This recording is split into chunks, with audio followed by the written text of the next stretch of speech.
ተወኩል ማለት እዚህ ላይ ሰበብን እያደረሱ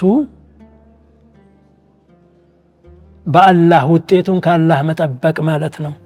ሐቂቀቱ ተወኩል ኢዕቲማዱ ዐለላህ መዐ ሰበብ ይላሉ ዑለሞች።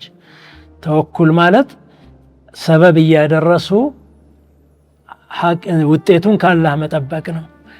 ሰበብ ሳያደርሱ ከአላህ መጠበቅ ግን ምን ይባላል? ተዋኩል ነው የሚባለው። ተዋኩል ማለት ስንፍና ማለት ነው። እና አንድ ገበሬ ያለ በክረምት በደንብ ያርሳል፣ ዝናብ ጠብቆ አረም ያርማል፣ ምን ይላል። ከዛ በኋላ ግን ውጤት የማግኘቱ ጉዳይ ግን ያላህ ጉዳይ ነው። በረዶም መጥቶ ሊመታው ይችላል አይደል እንዴ? ምንም በቃ አርሻለሁ፣ አረም ብያለሁ፣ ዝናቡም ዘንቧል፣ በቃ ዋስትና አለኝ፣ ይህን ለማግኘት አይችልም። በረድ አለ፣ አንበጣ አለ። ስለዚህ ተወኩል ማለት ከሱ አቅም ውጭ የሆነውን ነገር አላህ ሱብሓነሁ ወተዓላ እንዲያሳካለት በሱ መመካት ማለት ነው። ተወኩል ማለት ይሄ ነው። ሳያርስ ከቀረስ ክረምት ሰኔ ሲመጣ ተኛ ከቤቱ።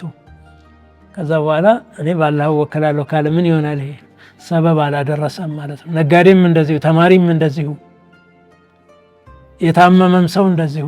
የታመመ ሁሉ የታከመ ሁሉ ይድናል ማለት አይደለም። ሐኪም የተባለ ያማርጣል፣ ይሄዳል፣ ኦፕራሲዮን ከሆነ ያደርጋል። መጨረሻ ላይ ግን የመዳን ተስፋው በሐኪሙ እጅ አይደለም፣ በክኒናው እጅ አይደለም፣ በመርፌው እጅ አይደለም፣ ያለው በአላህ ብቻ ነው። ስለዚህ ያ ምን ይባላል? ሰበቡን አድርሷል። ያ አላህ እንግዲህ ዑምር ስጠኝ አፍ ያድርገኝ ብሎ ደግሞ ወደ አላህ ይመካል።